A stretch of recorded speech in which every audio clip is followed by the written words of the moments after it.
예배하는 가운데 하늘로부터 오는 평안이, 예수님 주신 평안이 여러분 모두에게 충만히 임하기를 주님의 이름으로 축원합니다.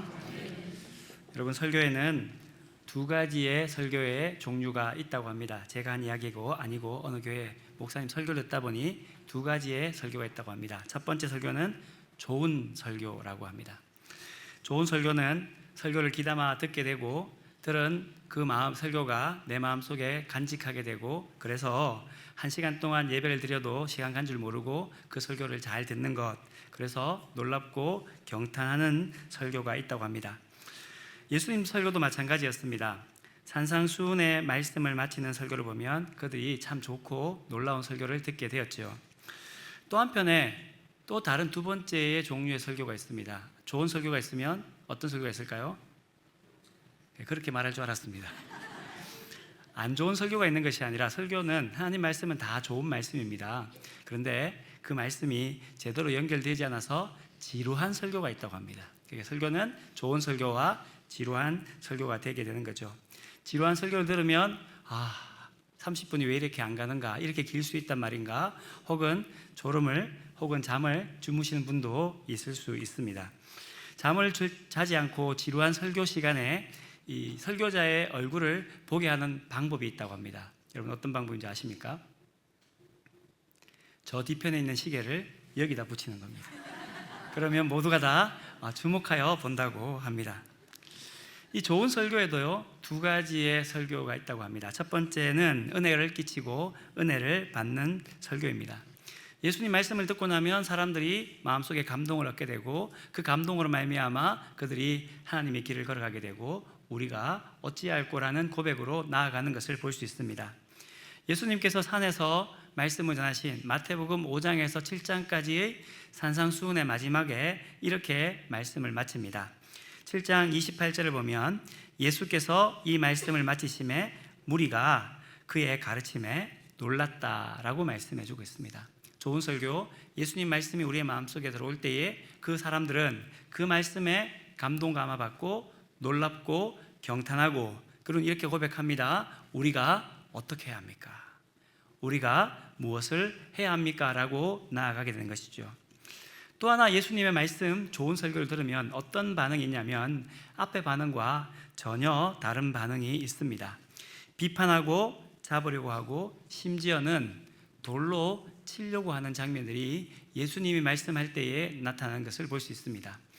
오늘 우리가 읽은 마태복음 16장의 말씀 그 1절에 보면 어떻게 말씀하냐면, 바리새인들과 사두개인들이 와서 예수를 시험하였다라고 말씀합니다. 하나님 말씀을 들으러 왔는데 그 말씀을 어떻게 왔냐면 시험하려고 왔다라고 이야기를 하고 있는 것이죠. 비판하러 왔다는 것입니다.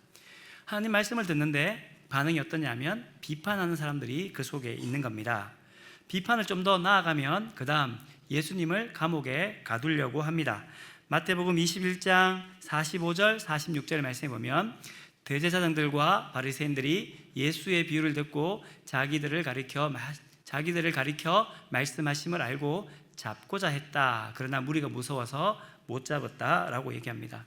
찔림이 있는데 그 찔리고 나니까 그 말씀이 없어져야 되겠다 해서 그 말씀을 전하는 자를 잡으려고 하는 일들이 있었다는 것이죠.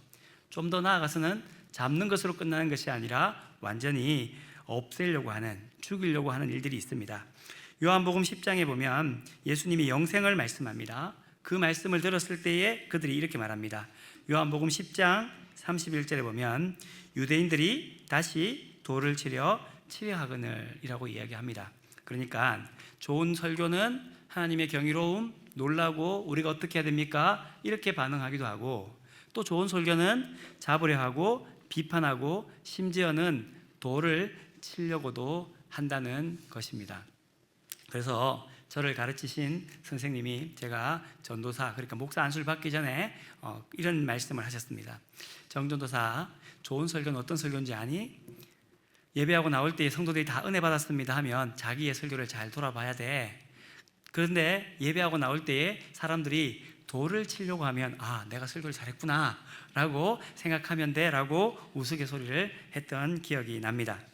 어찌되었든 좋은 설교는 예수님의 말씀을 듣고 난 뒤에 사람들의 반응은 놀랍고 감탄하고 우리가 어떻게 해야 됩니까? 라는 반응이 있는 것과 동시에 예수의 대적자들은 예수님을 잡으려 하고 비판하고 심지어는 돌을 드는 일들이 있게 되었던 것이죠. 그러면 예수님의 대적자만 그 말씀, 하나님 말씀을 들었을 때 그렇게 반응하느냐? 그렇지는 않습니다. 예수님과 가장 가까이 있는 사람들도 그럴 수 있다는 것을 알려주는 본문이 오늘 성경의 본문입니다. 22절에 보면 베드로가 예수님을 향해서 이렇게 이야기를 하지요. 베드로가 예수를 붙들고 항변하여 이르되 주여 그리 마옵소서, 이 일이 결코 주께 미치지 아니하겠습니다 라고 이야기를 합니다. 조금 있다가 이 말씀에 대해서 좀 더 자세히 살펴보겠지만, 여기서 붙들고 항변하다라는 항변하다는 단어, 에피티만이라는 단어는 꾸짖다, 책망하다라는 단어가 그 속에 있습니다. 그리고 주께 미치지 않겠습니다, 당신에게 결코 이 일을 미치지 않게끔 내가 할 것입니다 라고 이야기합니다. 그러니까 예수님 말씀을 듣고 난 뒤에 예수님의 가장 가까웠던 베드로가 어떻게 반응하냐면 예수님을 꾸짖었다는 거예요. 그리고 예수님을 책망했다는 겁니다. 그리고는 뭐라고 말씀하냐면 당신이 말한 그 일, 당신이 말한 그 하나님 말씀 내가 결코 이루어지지 않게끔 만들겠습니다 라고 누가 이야기했냐면 예수님의 수제자 베드로가 있다는 겁니다. 참 우리가 보면 어렵습니다. 좀 더 우리가 이 말씀이 충격적으로 다가오는 것은 무엇이냐면 베드로가 신앙생활 하다가 낙심되어졌을 때 이 말씀을 한 것이 아니라 그가 위대한 신앙 고백을 했을 때에 이렇게 예수님께 항변했다는 겁니다. 마태복음 16장 16절에 위대한 고백이 나타나지 않습니까? 시몬 베드로가 대답하여 이르되 주는 그리스도시요 살아계신 하나님의 아들입니다 라고 고백하는 겁니다. 예수님께서 그 신앙 고백 위에 교회를 세우겠다고 말씀하시는 것이죠. 여러분 예전에, 지금은 조금 덜한데 저희들이 한 90년대 2000년대 초반에 차 뒤편에 물고기 모형 붙였던 거 기억나십니까? 그래서 많은 분들이 물고기 모형을 붙이거나 혹은 달고 다녔습니다. 왜 물고기를 붙이거나 달았을까요? 물고기 헬라어 단어는 익스투스라는 단어입니다. 그 익스투스라는 그 한 단어 5글자인데요, 그 단어를 뽑아보면 뭐가 나오냐면 예수는 그리스도시요 하나님의 아들입니다라는 단어를 앞글자 하나씩만 다 뽑아서 단어를 만들면 물고기, 익스투스가 되는 겁니다. 그래서 초대교회 성도들은 자신이 그리스도인입니다, 나는 예수님 믿는 사람입니다 라고 고백할 때에 그들은 입으로 고백하는 것이 아니었고 이렇게 물고기 모형을 만들므로 말미암아 했습니다. 왜냐하면 나는 예수님 믿습니다라고 고백하면 감옥에 갇히기도 하고 박해를 받고 어려움을 당하니까 성도들끼리 나는 그리스도인입니다 라고 고백하는 것을 어떻게 고백했냐면 물고기 모형으로 고백하게 된 거죠. 그 물고기 모형이 나오는 시작점이 어디냐? 가이사랴 빌립보에서 시몬 베드로가 예수님을 향하여 주는 그리스도시요 살아계신 하나님의 아들입니다 라고 고백하는 그 시작점으로 시작되게 되었다는 겁니다. 놀라운 신앙 고백을 했던 그 시점에 베드로가 예수님을 꾸짖고 예수님 말씀에 반대하고 예수님 말씀이 잘못되었다라고 이야기하는 장면으로 연결되어지는 것이죠. 우리는 이 충격의 말씀을 기반으로 하여 오늘 본문의 말씀을 좀 더 자세히 살펴보려고 합니다. 오늘 본문의 시작을 이렇게 시작합니다. 이때로부터 예수 그리스도께서 자기가 예루살렘에 올라가라고 말합니다. 여기서 말하는 이때는 두 가지의 일이 있었습니다. 첫 번째 일은 우리가 살펴보았던 것처럼 시몬 베드로가 가이사랴 빌립보에서 주는 그리스도시요 살아계신 하나님의 아들입니다 라고 말씀했습니다. 그리고 이때가 되었을 때에 예수님 뭐라고 말씀하시냐면 자신이 예루살렘에 올라가 많은 고난을 받고 죽임을 당하고 제3일에 다시 살아나야 될 것을 제자들에게 비로소 가르치게 되었던 것입니다. 그렇게 본다면 이렇게 말할 수 있습니다. 예수님께서는 십자가에 죽으시고 부활하셔서 이 땅에 생명을 전하는 것이 예수님의 본질적인 사역이었습니다. 하지만 베드로가 신앙 고백하기 전까지는 예수님께서 고난받으시고 죽으시고 부활하셨다는 사실을 제자들에게 가르치지 않았습니다. 그때까지만 하더라도 이것을 가르친다는 것이 문제가 있고 그들이 못 받아들일 것 같이 보였기 때문입니다. 그런데 베드로가 예수님께서 제자들에게 너희는 나를 누구라고 말하느냐 할 때에 그 베드로가 고백하는 것이 주는 그리스도시요 살아계신 하나님의 아들입니다 라고 고백하니까 이제 되었구나. 이제 제 아들에게 예수님의 십자가를, 나의 부활을 저들에게 함께 전해주어서 저들과 함께 십자가의 길을 걸어갔으면 좋겠다. 너희들도 십자가의 길을 함께 걸어갔으면 좋겠다는 마음으로 예수님께서 비로소 그들에게 고난과 죽음과 부활을 가르치게 되었던 것입니다. 예수님의 기대가 그들 속에 있었던 것이죠. 근데 제자들이 특별히 베드로에게는 그 말씀을 도저히 이해할 수가 없는 겁니다. 앞에 살펴본 22절 말씀, 예수를 붙들고 항변하여 이르되 주여 그리 마옵소서, 이 일이 결코 주께 미치지 않겠습니다. 항변하다는 단어에는 꾸짖다라는 말이 있습니다. 그리고는 이 일이 결코 당신에게 주께 미치지 않겠습니다 라는 말은 무엇이냐면 내가 그렇게 만들지 않겠다는 말입니다. 여러분, 그렇다면 꾸짖는 거, 누가 누구를 꾸짖습니까? 부모님이 자녀를 꾸짖습니까? 자녀가 부모님을 꾸짖습니까? 선생님이 제자들 꾸짖습니까? 제자가 선생님이 꾸짖습니까? 당연히 위에 있는 사람이 아래 사람을 꾸짖게 되는 거죠. 이해되지 않으면, 잘못되면 그렇게 하는 거죠. 예를 들어서 우리 청소년, 우리 아이가 있는데 이 아이가 갑자기 시험 기간이 되었습니다. 시험 기간이 되었는데 자신은 꼭 블랙핑크 콘서트를 보러 가야 된다고, 내일부터 시험인데 오늘 가야 된다. 그러면 어머니가 어떻게 할까요? 어떻게 하시겠습니까? 말이 되나 니 진짜. 그때 꾸짖다 그러죠. 책망하다 그럽니다. 그런데 오늘 본문은 이것이 역전되었습니다. 제자인 베드로가 예수님 말씀하셨는데 그 말씀을 두고 말하기를 꾸짖어서 그게 말이 된다고 생각하십니까? 내가 결코 이 일을 당신에게 미치지 않게끔 할 겁니다 라고 이야기를 하고 있는 겁니다. 이해가 되지 않는 일들이 이 22절 말씀에 나타나고 있는 거죠. 그런데 베드로의 입장에 생각해 보면 조금 이해는 되는 것 같습니다. 왜냐하면 베드로와 베드로가 살았던 시대에는 로마 황제가 전체 로마를 다스렸고 유대 땅을 다스렸습니다. 그리고 베드로가 고백했던 주님, 그리스도, 하나님의 아들, 신의 아들이라는 그 단어들은 누구와 연결되어졌냐면 로마 황제와 모두 연결되어졌습니다. 그러니까 이 베드로와 유대인들 입장에서는 어떤 생각을 가졌냐면 메시아가 오면 로마 황제가 주님이 아니고, 로마 황제가 그리스도가 아니고, 로마 황제가 하나님의 아들이 아니고 메시아가 주님이고 그리스도고 우리를 구원할 자이시고 그리고 하나님의 아들이다 라고 고백하게 되는 겁니다. 예수님이 그와 같은 분이라는 거예요.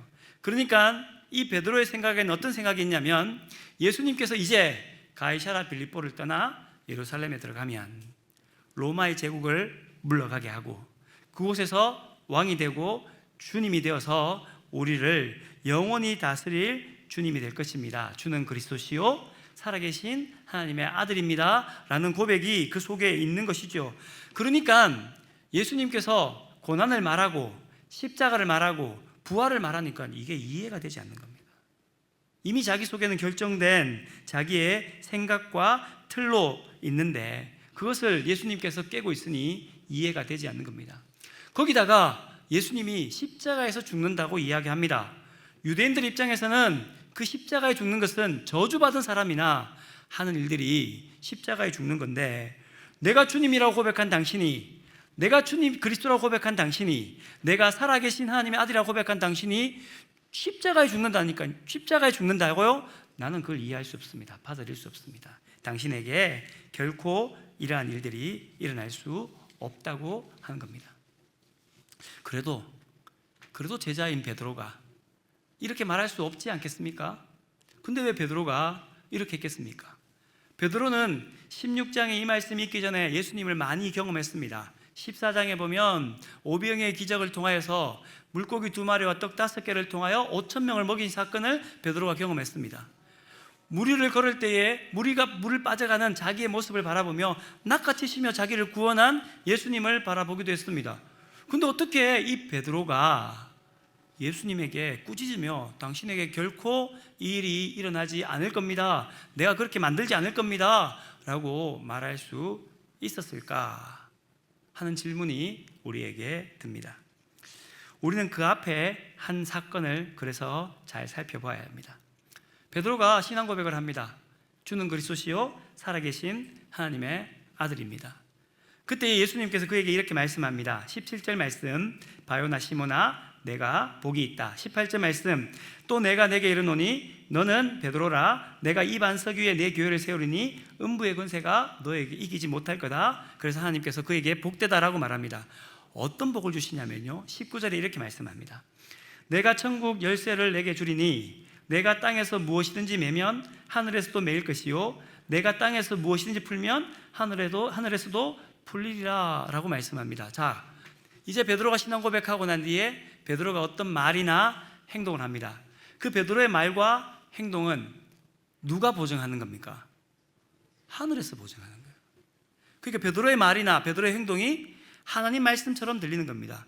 땅에서 베드로가 매면 하늘에서 매고, 베드로가 땅에서 풀면 하늘에서도 풀리는 일들이 있게 되는 것이죠. 그러다 보니 내가 하는 말이, 내가 하는 행동이 하나님처럼 여겨지는 일들이, 영적인 교만이 그에게 생겨나게 된 겁니다. 신앙 고백을 하고 그로 말미암아 예수님께 칭찬을 받고, 그리고는 하나님의 권세가 그에게 있다고 말하니까 내가 하는 말이 다 맞는 것처럼 여겨지는 거예요. 내가 하는 행동이 다 맞는 것처럼 여겨집니다. 그리고는 내가 하는 생각과 말과 행동에서 예수님이 다른 말씀을 할 때 그것을 받아들일 수 없는 영적인 교만이 베드로에게 가득하게 되었고, 그로 말미암아 예수님의 말씀이 들려지지 않고 예수님을 반대하는 그 자리에 있게 되는 것이죠. 이 영적인 교만 우리 누구에게나 다 있습니다. 제가 말씀을 전하고 예배를 집례하고 여러분들과 함께 인사합니다. 그러면 여러분들이 나가시면서 저에게 이렇게 말씀 많이 하십니다. 목사님 오늘 말씀에 은혜 받았습니다. 좋은 설교 감사합니다. 그럼 제가 어떻게 대답하겠습니까? 감사합니다. 다 하나님께서 하신 거지요? 입으로는 이렇게 이야기합니다. 마음으로는 어떨까요? 좀 되니까. 그래, 내가 좀 얘기는 좀 잘하지. 한 번 들을 때는 그렇지만 그것이 계속 듣다 보면 어느 순간인가 나니까 그렇게 할 수 있지. 내하니까 내가 만들어 놓은 말과 내가 넣은 것들이 그 정도 가지고 뭘 그래, 난 이 정도 할 수 있는 사람인데 하는 영적인 교만이 우리에게 들어오게 되고, 영적인 교만이 우리에게 들어오고 나면 하나님께서 말씀하시는 것보다 내 말과 내 생각이 훨씬 더 중요하게 되게 되는 거죠. 그래서 제가 여러분들에게 첫 번째 부임해서 설교할 때에 여러분들에게 첫 번째 했던 말씀을 여러분 기억하실 거라고 생각됩니다. 제가 이 자리에 설 때마다 하나님 말씀을 빙자하여 제 이야기를 하지 않게끔 두렵고 떨리는 마음으로 이 자리에 선다는 말씀을 여러분들과 함께 나누었습니다. 사람에게 칭찬받고, 그리고는 무엇인가 내가 이 땅에서 하는 일들이 하늘의 일과 하늘의 일처럼 바뀌어지게 되고 그것이 마치 하나님의 일이라고 여겨지는 영적인 교만이 생겨나고 나면 예수님이 예수님의 말씀으로 고난과 죽음과 부활, 그 생명의 말씀을 우리에게 말씀함에도 불구하고 그런 일은 일어나지 않을 겁니다.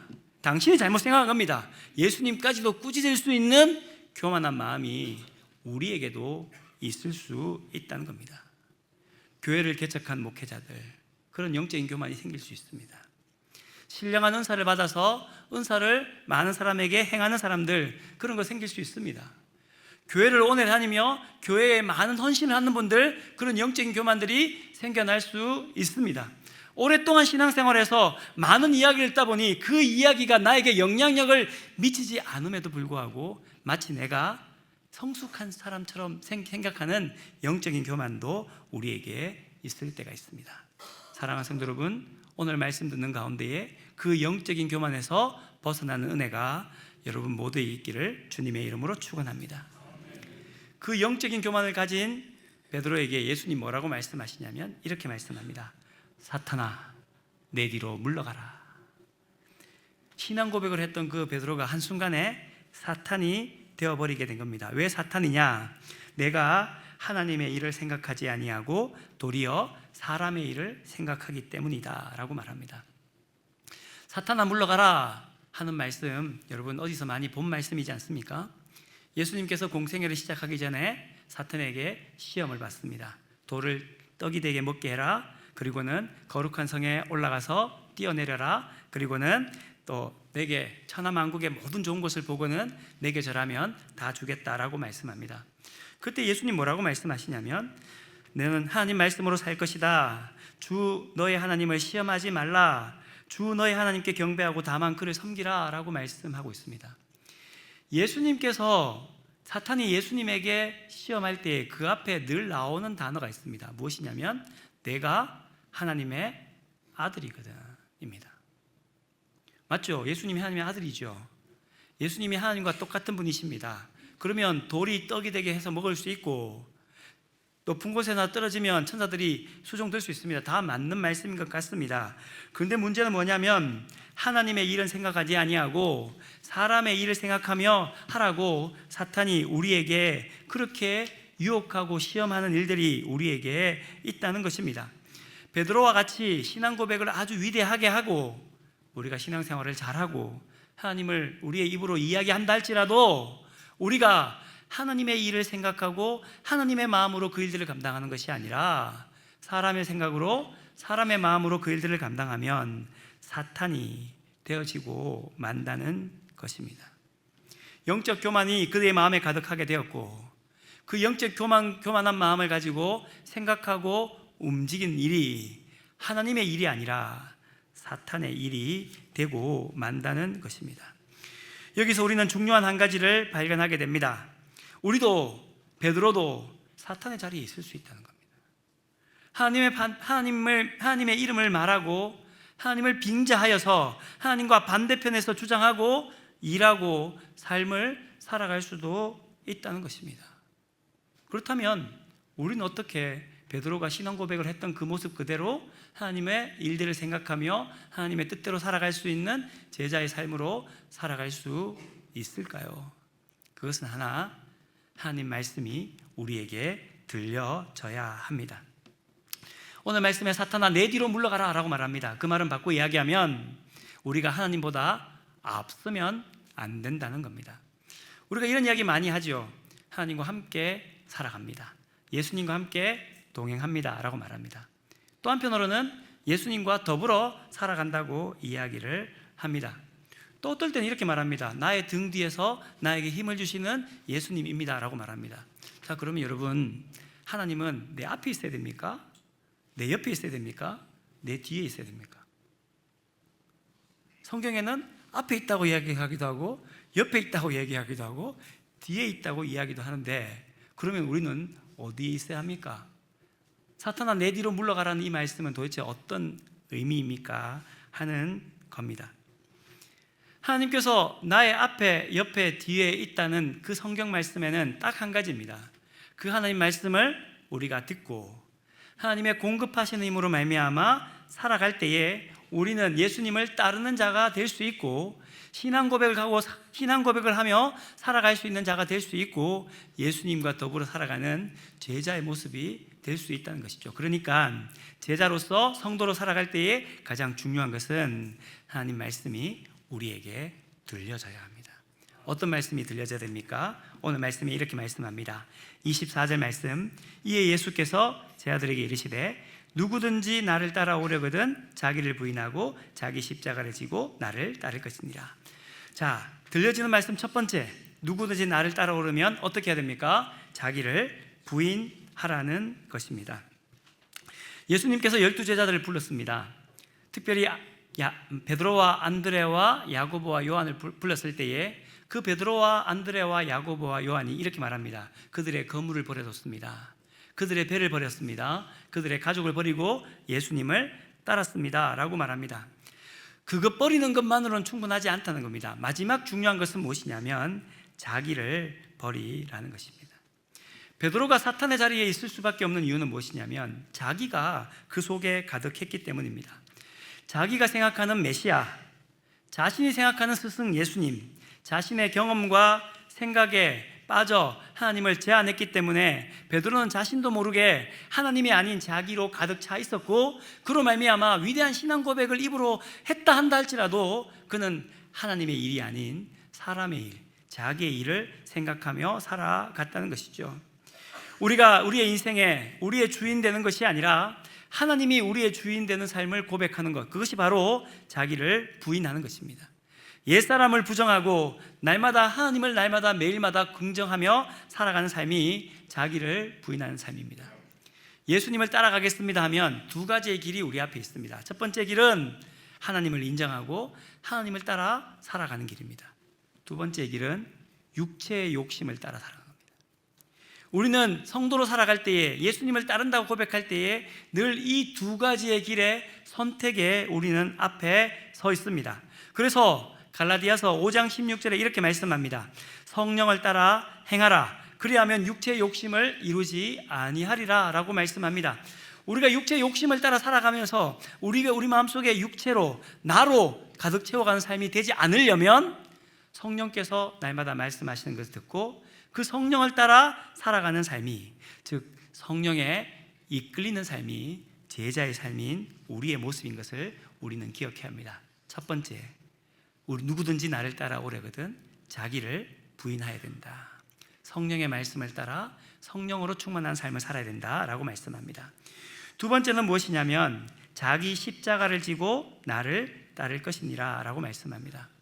자기 십자가, 많은 사람들이 자기 십자가가 있다고 이야기합니다.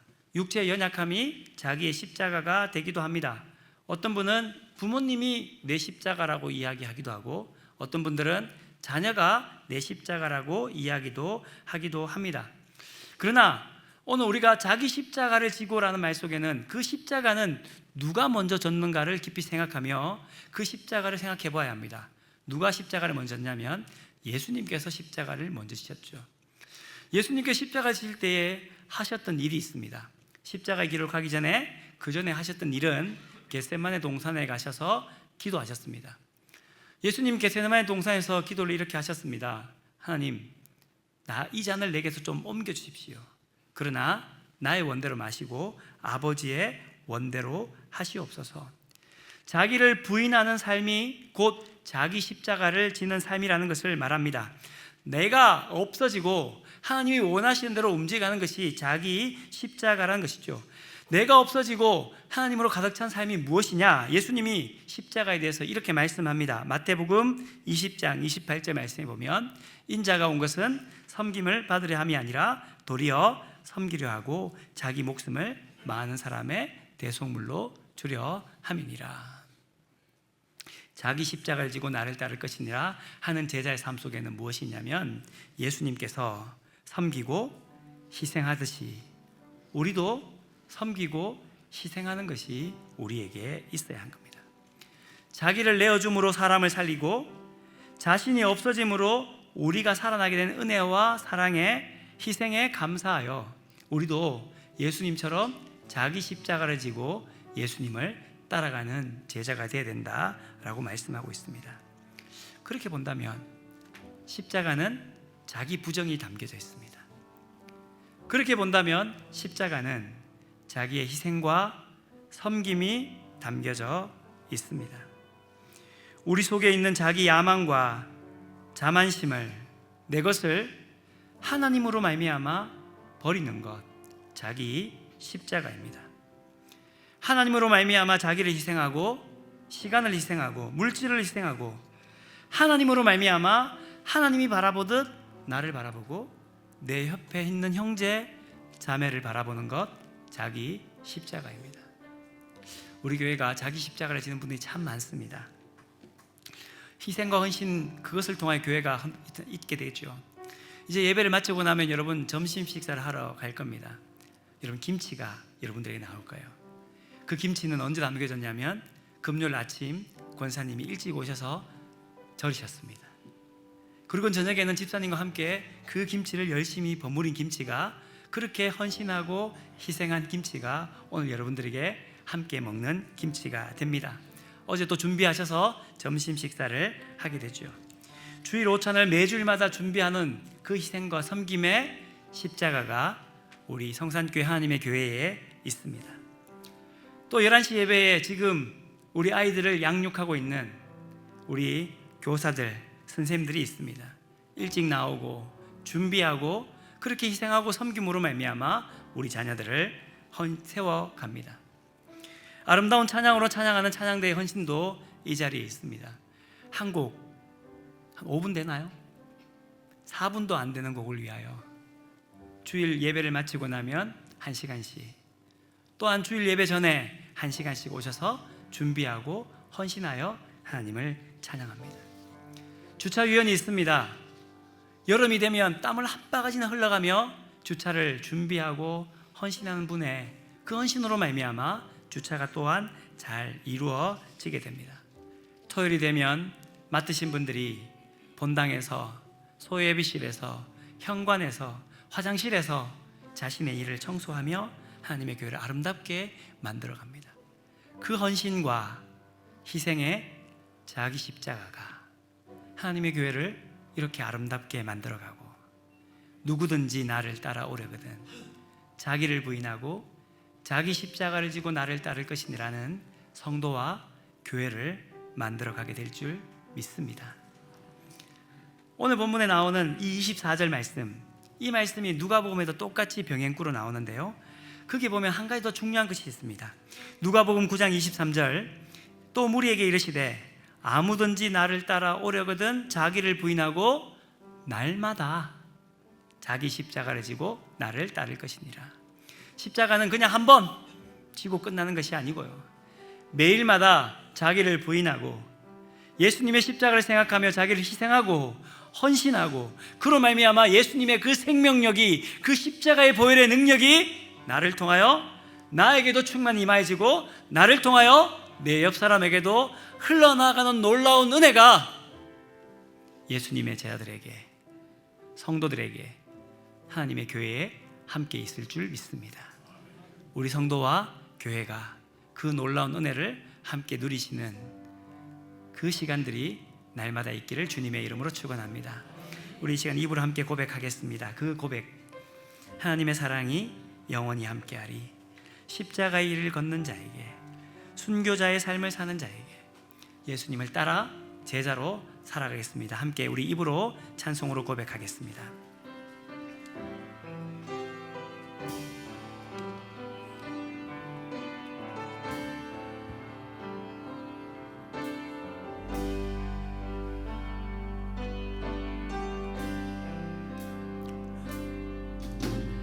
내 마음의 주를 향한 사랑이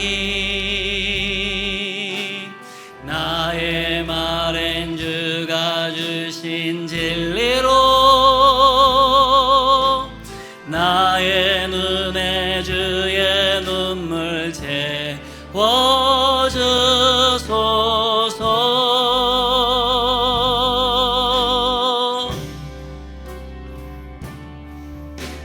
내 입술에 찬양의 향기가, 두 손에는 주를 닮은 섬김이, 나의 삶의 주의 은정 나게 하소서. 하나님의 사랑이 영원히 함께하리. 하나님의 사랑이 영원히 함께하리. 십자가의 길을 걷는 자에게, 순교자의 삶을 사는 이에게,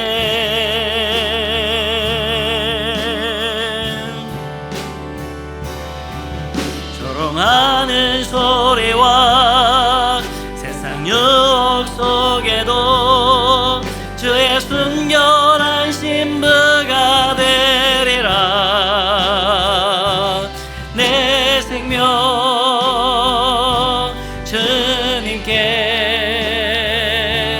드리리. 다시 한번 고백합시다. 내 마음에 주를 향한 그 사랑이, 내 마음에 주를 향한 사랑이, 나의 말엔 주가 주신 진리로 나의 눈에 주의 눈물 채워주소서.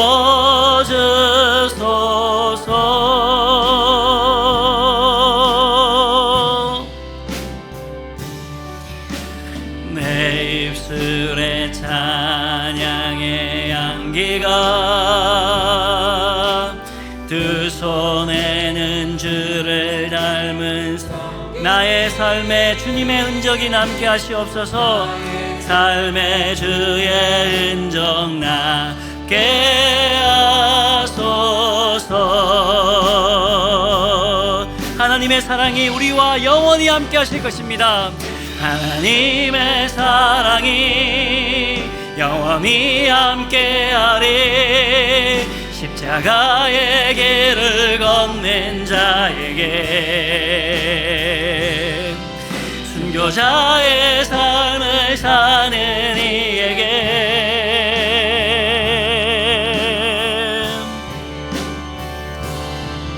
조롱하는 소리와 세상 유혹 속에도 주의 순결한 신부가 되리라. 내 생명 주님께, 그 하나님의 사랑이 영원히 함께 하실 것입니다.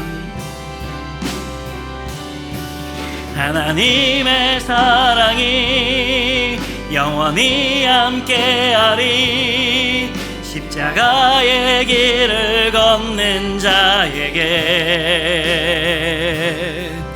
순교자의 삶을 사는 이에게,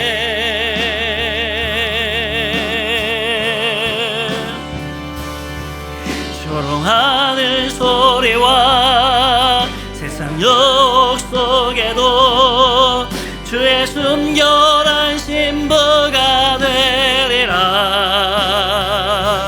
내 생명 주님께, 내 생명 주님께, 내 생명 내 생명 주님께, 내 생명 주님께 드리리. 하나님 아버지 감사합니다. 우리를 성도로 세워주시고 하나님의 자녀로 세워주시고 주의 장성한 분량까지 살아갈 수 있는 제자의 길을 걸어갈 수 있게 하시니 감사를 드립니다. 하나님 아버지, 오늘 주신 주님의 말씀을 잘 듣는 제자가 되기를 원합니다. 누구든지 나를 따라오려거든 자기를 부인하고 자기 십자가를 지고 나를 따를 것이니라. 주님, 오늘 우리가 예수님의 제자인 것을 다시금 고백하며 내 속에 있는 모든 것들을 점점 더 버리게 하시고 부인하게 하시고, 예수님이 나에게 지어주신 그 십자가, 자기 부인의 십자가, 또한 희생과 섬김의 십자가를 지고 주님께로 날마다 나아갈 수 있는 우리 모두가 하나님의 교회가 되게 인도하여 주시옵소서. 예수님의 이름으로 기도드리옵나이다.